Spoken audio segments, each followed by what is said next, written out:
नमस्कार, मैं आकांक्षा पिवाल स्वागत करती हूँ आप सभी का अभय न्यूज के 6 जनवरी गुरुवार दोपहर की बुलेटिन में। चलिए देखते हैं अब तक की कुछ खास खबरें। इस बुलेटिन के प्रायोजक हैं आर के निवास बाय आर के डेवलपर्स। शानदार घर खरीदें अब अपने बजट में।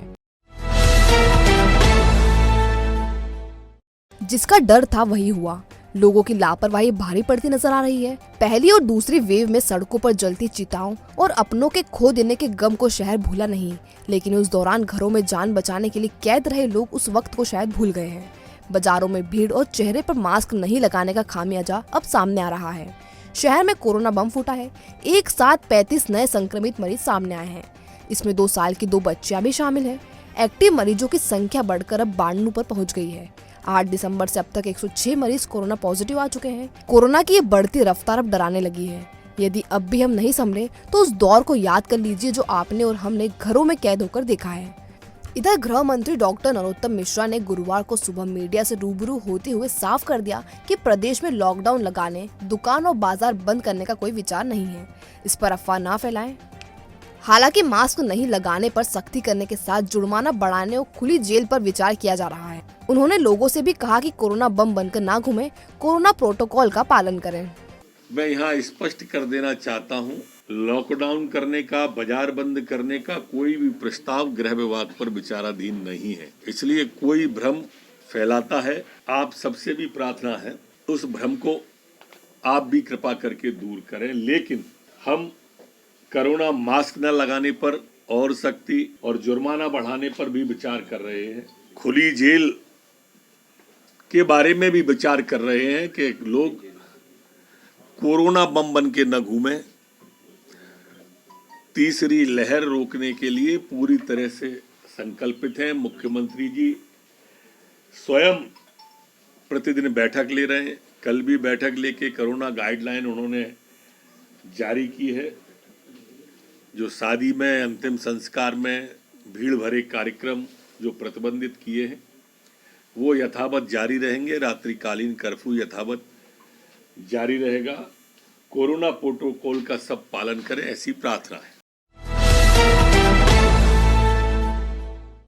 शहर के प्रतिष्ठित कपड़ा मार्केट वीडी क्लॉथ मार्केट के 1 दर्जन से ज्यादा व्यापारी डुप्लीकेट कपड़ा बेच रहे हैं। रेमंड का डुप्लीकेट कपड़ा बेचते पकड़े गए 2 व्यापारियों के बाद अब बचे व्यापारी ब्रांड कंपनियों के निशाने पर हैं। कंपनी अधिकारियों ने डुप्लीकेट कपड़ा बेच रहे व्यापारियों के यहाँ सैंपल के तौर पर कपड़ों की खरीदी की है। इस आधार पर ही वे आगे की कार्रवाई सुनिश्चित कर रहे हैं। बुधवार रात क्लॉथ मार्केट स्थित काकाणी ब्रदर्स और टेकचंद कलेक्शन से रेमंड कंपनी की अधिकृत कंपनी के फील्ड अफसर ने 39 स्थान डुप्लीकेट कपड़ा बरामद किया था।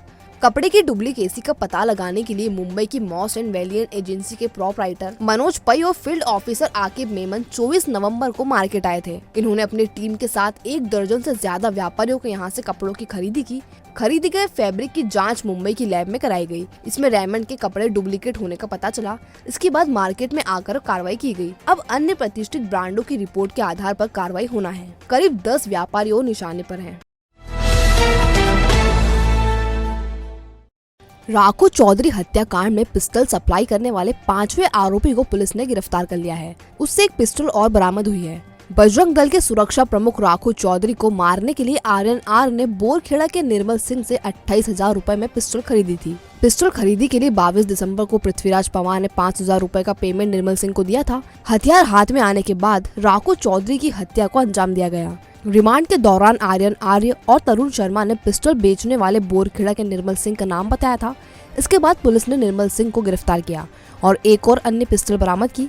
निर्मल के खिलाफ 2 मुकदमे दर्ज किए गए हैं। पहला राखू चौधरी की हत्या के लिए पिस्टल मुहैया कराने का, दूसरा अवैध हथियार रखने और बेचने का। टीआई श्याम चंद्र शर्मा ने बताया कि निर्मल सिंह के पास एक पिस्टल और बरामद की गई है।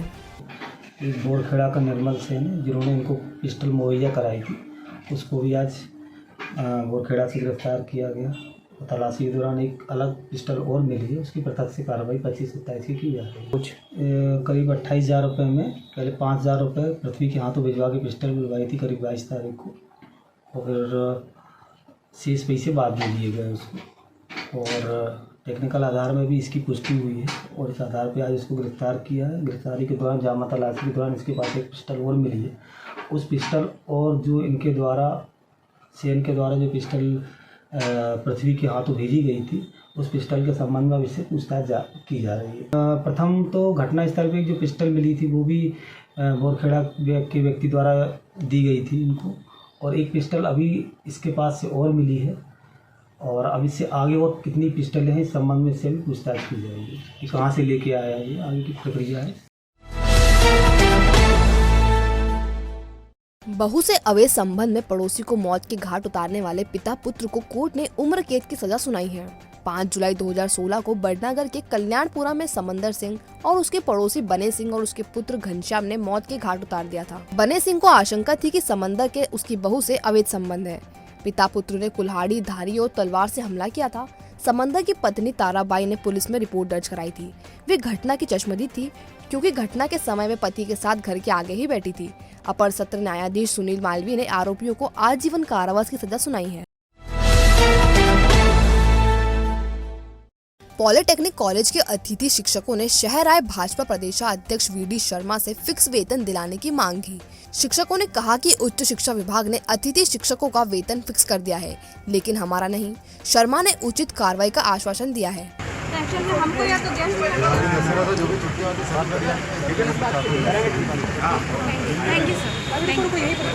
दरअसल भाजपा प्रदेशाध्यक्ष वीडी शर्मा गुरुवार को शहर आए थे। इसी बीच उनसे पॉलिटेक्निक कॉलेज के शिक्षकों ने मुलाकात की। सर्किट हाउस पर पहुंचे शिक्षकों के प्रतिनिधि रामवीर चंदेल ने बताया कि वे 12 साल से अतिथि शिक्षक हैं। तकनीकी शिक्षा विभाग ने अभी तक उनका वेतन फिक्स नहीं किया, जबकि 3 साल पहले उच्च शिक्षा विभाग ने 500 रुपए प्रतिदिन के हिसाब से 15,000 रुपए फिक्स वेतन तय कर रखा है, जबकि तकनीकी शिक्षा से अभी भी महज 400 रुपए रोज का मानदेय दिया जा रहा है। अवकाश के कारण मुश्किल से 6 से 7 महीने का काम ही मिलता है। ऐसे में हमें भी 11 महीने का फिक्स वेतन दिया जाना चाहिए। तकरीबन 10-12 सालों से पॉलिटेक्निक कॉलेज में अतिथि शिक्षक के पद पर कार्यरत हैं, जो कि पिछले 3 साल पहले उच्च शिक्षा और तकनीकी शिक्षा दोनों का मानदेय समान हुआ करता था, और पिछले 3 सालों से उच्च शिक्षा का जो मानदेय फिक्स होकर 35,000 पर मंथ उनको दिया जा रहा है 500 रुपये पर डे के हिसाब से। क्योंकि हमारा अभी तक वही चल रहा है, 400 रुपये पर डे के मानदेय के हिसाब से हमको दिया जा रहा है, जिसमें हम लोग कॉन्ट्रैक्ट बेसिस पर होकर 11 महीने की हमको सैलरी मिलना चाहिए, पर हमें 11 महीने की सैलरी ना मिलकर 5 से 6 महीने हमें सैलरी मिल पाती है। हमारी शासन से ये गुजारिश है कि हमें 11 महीने का अगर कॉन्ट्रैक्ट हमें दिया जा रहा है तो हमें फिक्स मानदेय के रूप में 11 महीने का मातनदेय दिया जाए। युवती को परेशान करने वाले आरक्षक तेज सिंह को एसपी ने सस्पेंड कर दिया है। महिदपुर की युवती उज्जैन में रहकर डिफेंस कोचिंग में पढ़ाई कर रही थी और उसे ही आरक्षक परेशान कर रहा था। पीछा करने के साथ ही वे युवती पर संबंध रखने का दबाव बना रहा था। परिजनों ने नीलगंगा थाने में शिकायत की तो एसपी ने आरक्षक को सस्पेंड कर दिया है। उज्जैन दर्शन वाले ऑटो रिक्शा चालकों को ट्रैफिक पुलिस ने गुरुवार को खदेड़ दिया। ऑटो चालकों ने इसका विरोध किया। उन्होंने पुलिस पर ज्यादती का आरोप लगाया है। दरअसल उज्जैन दर्शन कराने वाले ऑटो चालक महाकाल मंदिर के पास बड़े गणेश मंदिर के पास खड़े रहते हैं। इनके यहाँ खड़े रहने से ट्रैफिक प्रभावित होता है। इसके चलते ऑटो चालकों को हटा दिया गया। इससे ऑटो चालकों में नाराजगी पनप गई और उन्होंने विरोध जताया।